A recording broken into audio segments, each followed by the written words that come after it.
The scripture reading for this morning is Genesis chapter 45, verses 1 through 15. Then Joseph could not control himself before all those who stood by him. He cried, "Make everyone go out from me." So no one stayed with him when Joseph made himself known to his brothers. And he wept aloud so that the Egyptians heard him, and the household of Pharaoh heard it. And Joseph said to his brothers, "I am Joseph. Is my father still alive?" But his brothers could not answer him, for they were dismayed at his presence. So Joseph said to his brothers, "Come near to me, please." And they came near. And he said, "I am your brother, Joseph, whom you sold into Egypt. And now do not be distressed or angry with yourselves because you sold me here. For God sent me before you to preserve life. For the famine has been in the land these 2 years, and there are yet 5 years in which there will be neither plowing nor harvest. And God sent me before you to preserve for you a remnant on earth, and to keep you alive, and to keep alive for you many survivors. So it was not you who sent me here, but God.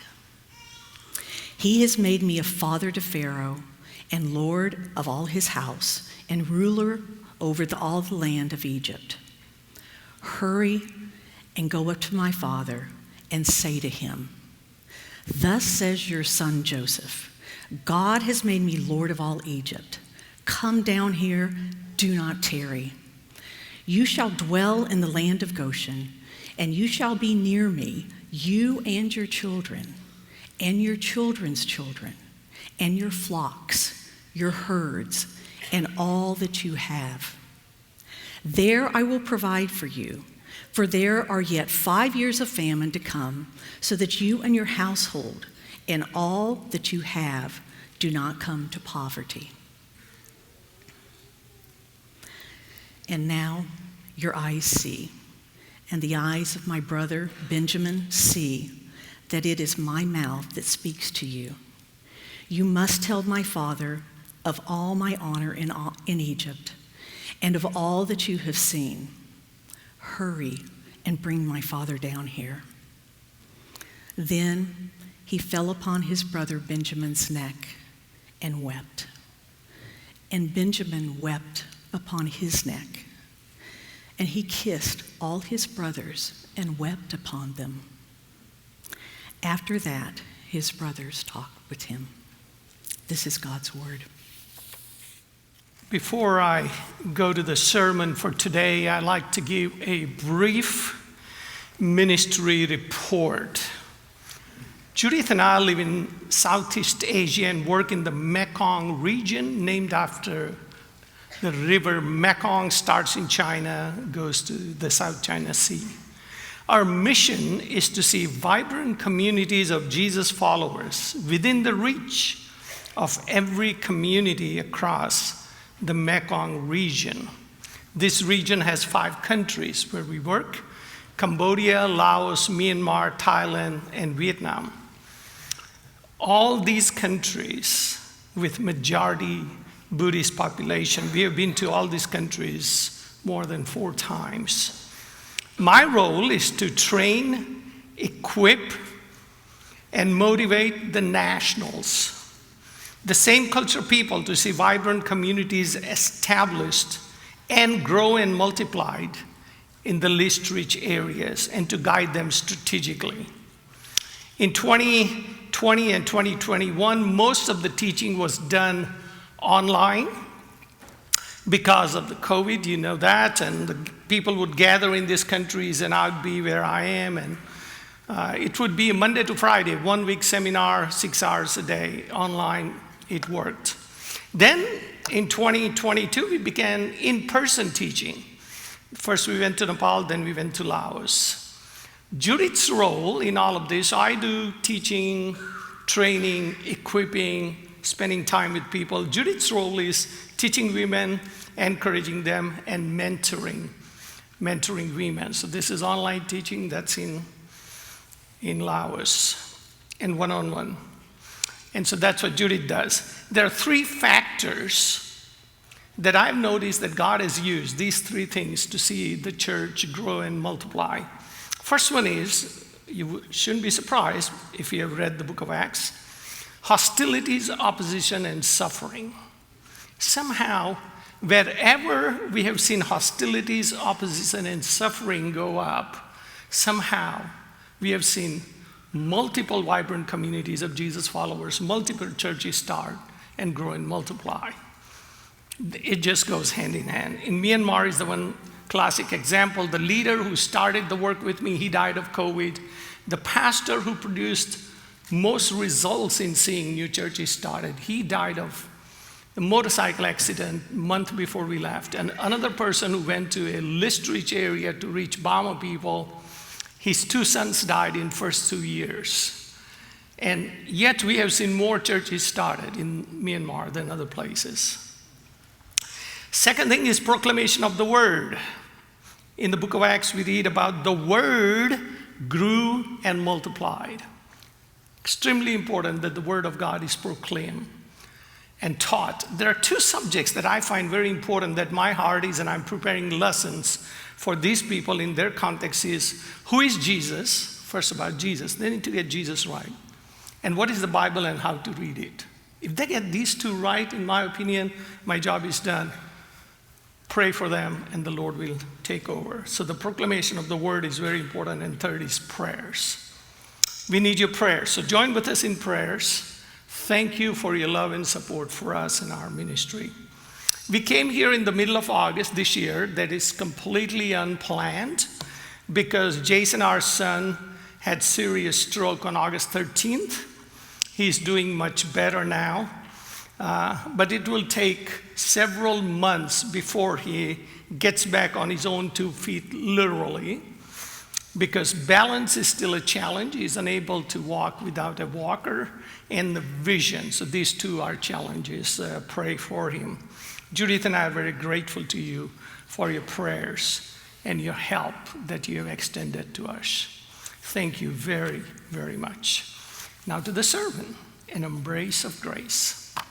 I have a dear brother in the Lord at Parchman Correctional Facility in Mississippi, and he's in there for life. He was baptized here at First Event, 2001, I believe, by Ronnie Stevens. I married him and his girlfriend at that time here in the fellowship hall. And in a most bizarre incident, he killed his mother-in-law. And he is serving now life, and he's been there for over 15 years. I used to visit him several times a year when we lived here. And during one of my visits with him, Ken Erickson was with me on these several trips as well. Visits with deep groan and sigh, he said to me, "There is not a single day go by when I do not think about the day when I pulled that trigger and killed my mother-in-law and lost everything, my family and my freedom." He's living with this painful memory. He remembers all the good that he's lost, and he's struggling with all the bad that happened that day. What does the gospel offer this person? Is there healing of painful memory? Does gospel have an answer for healing of painful memory?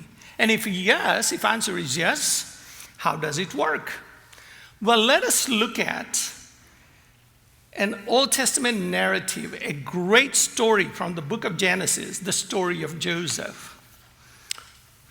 Most of you here have read this story multiple times in the book of Genesis. So I'm going to go quickly through the narrative and then draw some lessons that we can learn from it. The first one is sold in slavery, Genesis chapter 37. Joseph was patriarch Jacob's 11th son. He was loved by his father very much, more than his other brothers. Jacob had made a special multicolored coat for his son Joseph, and this made his brothers very jealous, and they hated Joseph. Then one day Joseph had this dream, and he goes and tells them. In that dream, he said he saw his brothers bowing down to him, even his father. They even hated him more for that. And one day, then Jacob sends Joseph to check on his brothers. He said, they're up north tending the flock. Please go and find out how they're doing. And so I want to read this one passage from chapter 37. So Joseph is going up north to visit his brothers. Genesis 37, 18 to 21. They saw him from afar, and before he came near to them, they conspired against him to kill him. They said to one another, here comes this dreamer. Come, let us kill him and throw him into one of the pits. Then we'll say that a fierce animal had devoured him, and we'll see what will become of his dreams. Well, ultimately, they decided not to kill him, but they sold him to the Midianites, and Midianites sold him to the Egyptians, particularly to Pharaoh, Potiphar in Egypt. So now Joseph is in Egypt at Potiphar's house. Then the story continues. Joseph raises to power. Genesis 37 to 41. Joseph prospered in Egypt. We read in chapter 39.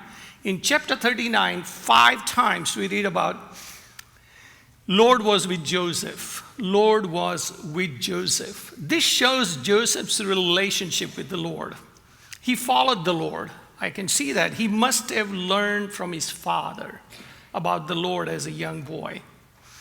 Well, one day, as the story goes, he was falsely accused by Potiphar, his boss's wife, and put in a prison and stayed there for over 2 years. In the prison, he interpreted a dream. We read about that in the story of a baker and a Pharaoh's cupbearer. And later on, when Pharaoh hears about this, he calls him to interpret his dream and Joseph interprets this Pharaoh's dream about the 7 years of plenty and 7 years of famine in that part of the world. Joseph gave credit to God, saying this, interpretation belongs to God. So I see Joseph trusting God and walking with him. He was then promoted to be a governor of Egypt, a second in command after Pharaoh. Pharaoh says, can we find a man like this in whom is the Spirit of God? He said, we need to have this man taking care of the affairs here. So let's read this passage, Genesis 41, 50 to 52. That's quite important. Before the year of famine came, 2 sons were born to Joseph. Asenath, the daughter of Potiphar, priest of On, bore them to him. Joseph called the name of the firstborn Manasseh. This actually means one who causes to be forgotten. One who causes to be forgotten. Joseph called the name of the firstborn Manasseh, for he said, God has made me forget all my hardships and all my father's house. The name of the second he called Ephraim, for God has made me fruitful in the land of my affliction. He gave meaningful names to both of his sons. Did Joseph really forget all his hardship? Did he? Did he forget his father's house? We will see as the story continues. The third part of the story, Joseph meets his brothers face to face, Genesis 42. According to Joseph's interpretation, after 7 years of plenty, now there was severe famine in the land. I'm going really quickly through the story. Jacob sends his 10 sons, keeps Benjamin there, well, Joseph was gone, to go to Egypt and buy grain, because they heard that there's grain sold in Egypt. After many years now, Joseph came face to face with his brothers. So let's read some verses from chapter 42, 7 to 11. Joseph saw his brothers and recognized them, but he treated them like strangers and spoke roughly to them. "Where do you come from?" he said. They said, "From the land of Canaan to buy food." And Joseph recognized his brothers, but they did not recognize him. And Joseph remembered the dreams that he had dreamed of them. And he said to them, "You're spies. You have come to seek the nakedness of the land." They said to him, "No, my lord, your servants have come to buy food. We are all sons of one man. We are honest men. Your servants have never been spies." Verse 18. On the third day, Joseph said to them, Do this and you'll live, for I fear God. If you're honest men, let one of your brothers remain confined where you are in custody, and let the rest go and carry the grain for the famine of your households. And bring your youngest son to me. Next time you come for grain, you got to bring Benjamin. So your words will be verified and you shall not die. And they did so. Then they said to one another, listen to this. In truth, we are guilty concerning our brother, in that we saw the distress of his soul when he begged us, and we did not listen. That is why this distress has come upon us. And Reuben answered them, did I not tell you guys, you not to sin against the boy, but you did not listen. So now here comes a reckoning for his blood. They did not know that Joseph understood them, for there was an interpreter between them. Joseph knew the language, but he still pretended he didn't know, so he had an interpreter. Then he turned away from them and wept. And he turned to them and spoke to them, and he took Simeon from there, bound him, and kept Simeon with them. Joseph's memory returned. He remembered his brothers. He remembered his father's household. He remembered his dreams and the hardship that followed, all in just a few seconds. He said, God has made me forget all my hardship in my father's house. He sees his brothers, and all the memory comes flooding back to his memory. That followed in just a few seconds. Same thing happened to his brothers. Their memory surfaced. They could still see Joseph in the pit begging for his life. After all this year, they had not forgotten. It was ingrained in them. Well, then the brothers returned to their home with the grain, and the story continues. The next in the stories, well, the brothers, after they ran out of food, they had to come back to Egypt, chapters 43 and 44. Jacob and family obviously ran out of grain, and they had to return to Egypt to buy more grain. But they had to take Benjamin with them. Joseph had made it clear, next time you come, you have to bring Benjamin. With much hesitation, Jacob allowed Benjamin to go with them, and here they meet Joseph again. And these are the words we read in chapter 43, verse 29. And he lifted up his eyes and saw his brother Benjamin, his mother's son, and he said, is this your youngest brother of whom you spoke to me? He said, is this? Maybe pointing at him. Be gracious to you, my son. Then Joseph hurried out, for his compassion grew warm for his brother, and he sought a place to weep. And he entered his chamber and wept there. Then brothers were invited to have a lavish dinner with Joseph. We read about that. They had a big meal. And then after that, they're returning back to their home. And again, Joseph is doing this to his brothers. He asked his people to put his special cup of divination, whatever that was placed in Benjamin's sack. Why is Joseph doing all this to his brothers? Well, they were on their way home, but then they're called back to Joseph, and they were harshly treated again.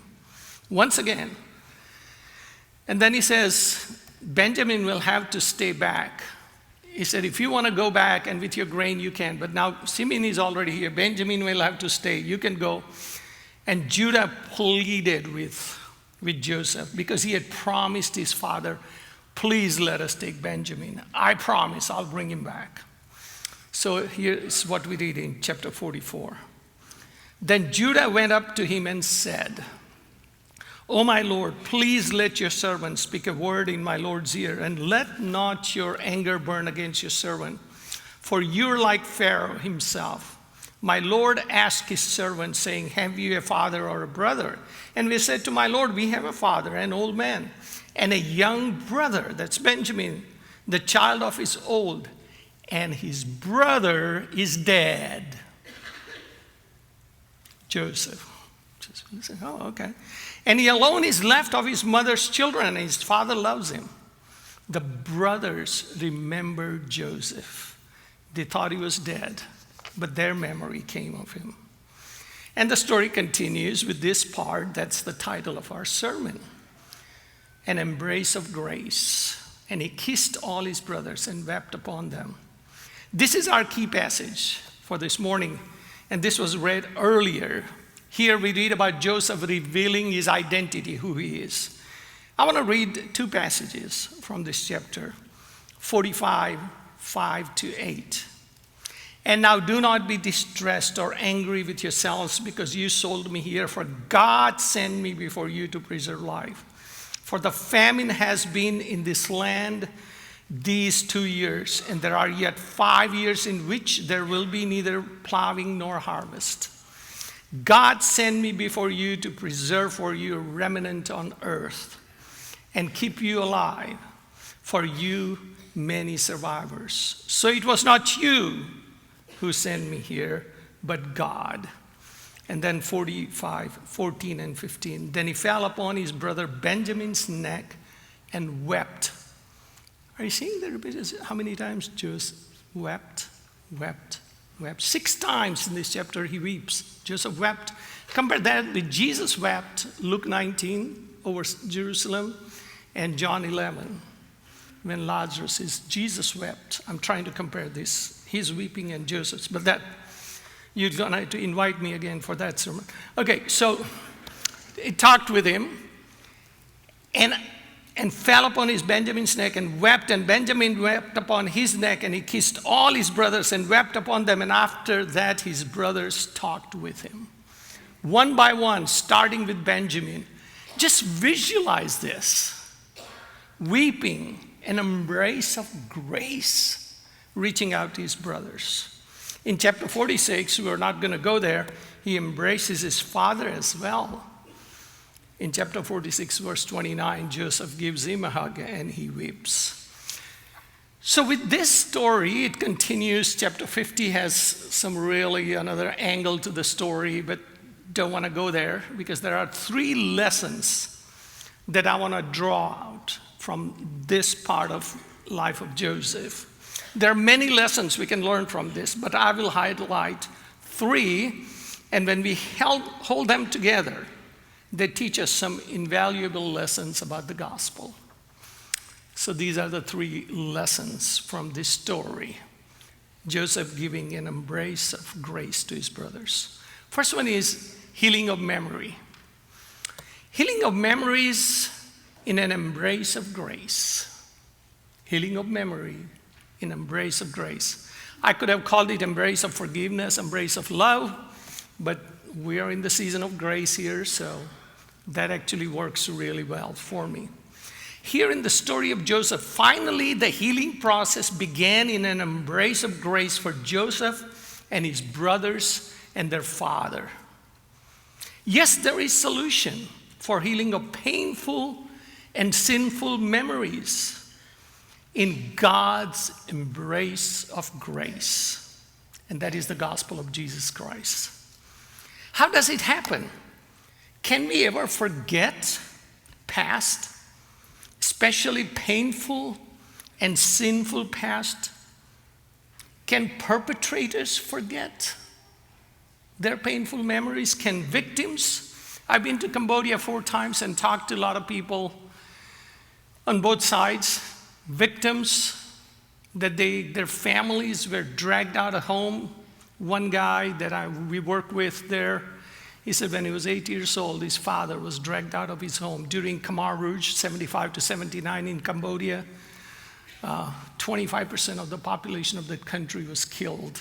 Killing fields is the story. I've seen that field actually in Cambodia. And so there are a lot of victims there, and they still remember this. Young people, they're in their 50s and 60s now. But here's the perpetrators. In a church, there was an elder, about 62 years old. And he says, crying, he said, I was 16 years old. I had no choice but to join Khmer Rouge. It was forced upon me, and we were trained and we were asked to kill people. And he said, I don't want to even tell you what I've done to little children, how I've killed people. And he says, I wake up at night weeping. Does gospel have an answer for his painful memories? He said he found that when he came to know Jesus. He was embraced by Jesus, but that's not enough. He was embraced by people of Jesus in the church he joined. And that's only time my memories were healed, or at least the process began. So, yes, what needs to happen in healing of memory is the removal, if I may use this phrase, the sting of memory. I borrowed this phrase, it's not original, from Apostle Paul, 1 Corinthians 15:56. The sting of death is sin. When the sin is forgiven, when the sin is removed, the death has no longer then hold over us. You know, the sting of death, sting of memory. Joseph remembered his past. Although he says in chapter 41, by naming his firstborn Manasseh, God has made me forget. He did not forget because the sting remained. Same for his brothers. They had their memory intact. They thought the life was going on. It was there. It had to be dealt with. Joseph and his brothers needed kind of forgetting that remembers yet forgets. Does it make sense? God, remembering and forgetting are held together. Once the sting in memory is removed, we remember. The memories remember, but it no longer hurts. It no longer holds grudges. It no longer carries bitterness. It no longer seeks revenge. I have some memories, but it does not hurt. It does not make me sad because the sting is removed in an embrace of Jesus. The memories, the poison in our heart has to be removed. The memories of the past had to surface for Joseph and his brothers. All that was hidden memories, it needed to be dealt with. God orchestrated circumstances to bring them face to face to see what they would do, especially Joseph the victim. What would Joseph do? Would he lock them up? Would he have them executed?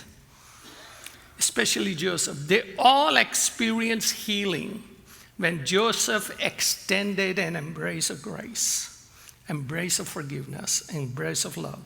Joseph the victim needed healing as much as the perpetrators, his brothers. Joseph needed this. He really, really needed this for himself. There would have been no healing for Joseph without an embrace of grace. So my friend in Parchment, who told us when we were there once, and he said, there never goes by a day where I don't remember the day when I pulled that trigger. And I remember Ken was with me, and I believe Rich Lewis was with us, and we were sitting in this big basketball gym, round tables, 4 or 5 chairs, 60, 70, 80 tables maybe in that, and people would come, families, we gather around them. So Ken and I and Rich, we got there, we sat at the table in Parchment, and the cap was brought. And every time, this is our routine, as soon as it would come, we would say nothing. We'd just hug him. And hugging is in the Southern culture, but 15, 20, 30 seconds just remaining, and Cap would just not let us go. Something special there. And we sat down and we were talking, and I don't know what we were talking about, but we were laughing and carrying on and having such a good time. It was so loud that everyone was looking at us. It's just like, do you know where you are? This is not the place where you can be happy. You cannot be enjoying life here and laughing. This is Parchment. And even the police had probably thought that. Something that Cap said that day, I'll never forget. He says, Pradip and all of us, I feel free when you visit me. He said, I experience, now I'm putting words in it. This is what he was saying. The freedom that gospel offers, the love and forgiveness that gospel offers. Yes, I've experienced that in an embrace of Jesus. But I needed more than that. I needed his people to come here and give me a hug. They need that. They needed that. Joseph needed that. His brothers needed that. Oh boy. Okay. Restoration of relationship. Some churches in India, sermons are an hour and a half, so I'm just kind of used to Restoration of relationship. Joseph had experienced God's embrace and his grace. Joseph was willing to embark on a difficult journey of reconciliation with his brothers. First eyes he set on them. Joseph, the way we read this story, I think that he was on a journey to reconciliation. Difficult journey of reconciliation with his brother who left him to die, then sold him in slavery. His journey of reconciliation entailed a good deal of remembering for him and for his brother. Painful memories and happy memories of his house. Joseph himself was reminded of the suffering his brother had inflicted on him, and harshly yet powerfully, Joseph reminded them of their painful memory. Joseph was ready and willing to embrace his brothers because he had experienced God's embrace. Only then, when he had experienced God's embrace, he was ready to extend his arms of grace towards his brothers. Relationships are restored when we extend our arms of grace towards others. Yes, they need Jesus' arms first, but they need ours as well. In an embrace of grace, there is restoration. We see here Joseph, a victim, the one who was wronged, the offended one, the wronged one took initiative to embrace. Who do you remember? Jesus. Paul says, while we were yet sinners, Christ died for us. Restoration in relationship requires grace, forgiveness, and love. Luke 15. Terrific story. The prodigal son found healing and restored relationship with his father in an embrace of grace. No future without forgiveness. A few minutes now. This title is borrowed, again, from this book by Desmond Tutu, Bishop Desmond Tutu. He died 2021, last year. Taken from his book published in 1999 of his account of TRC, Truth and Reconciliation Commission, an amazing story of transition in South Africa, post-apartheid for 50 years, and when 1994, Nelson Mandela was freed and the election and he became the president. What were we going to do with so many perpetrators and so many victims in this country? And he writes this book about that. It was a somewhat successful story. It's a fascinating story. You need to read that. There are several such stories in Yugoslavia, Hutus and Tutsis, and similar stories are written about reconciliation, all from the gospel perspective. Very powerful. In this book, Bishop Tutu argues there was no future without forgiveness in South Africa. Without forgiveness, there would be no reconciliation, he says. Let me just, instead of summarizing, I'll read a few quotes from this book. If you don't mind, page 260, I have a marker here. Yes. He was invited in Rwanda to speak to Christian leaders about their experiences in South Africa of truth and reconciliation. I said to the Christian leaders there in Rwanda, there was talk about tribunals because people did not want to tolerate allowing the criminals to escape punishment. But what I feared was that if retributive justice was the last word in their situation, then Rwanda had it. Retribution. If that's what you want, you're done. Most Hutu would feel they had been found guilty, not because they were guilty, but because they were Hutus. And they would wait for the day when they would be able to take revenge. Then they would pay back the Tutsi for the horrendous prison condition which they had been held.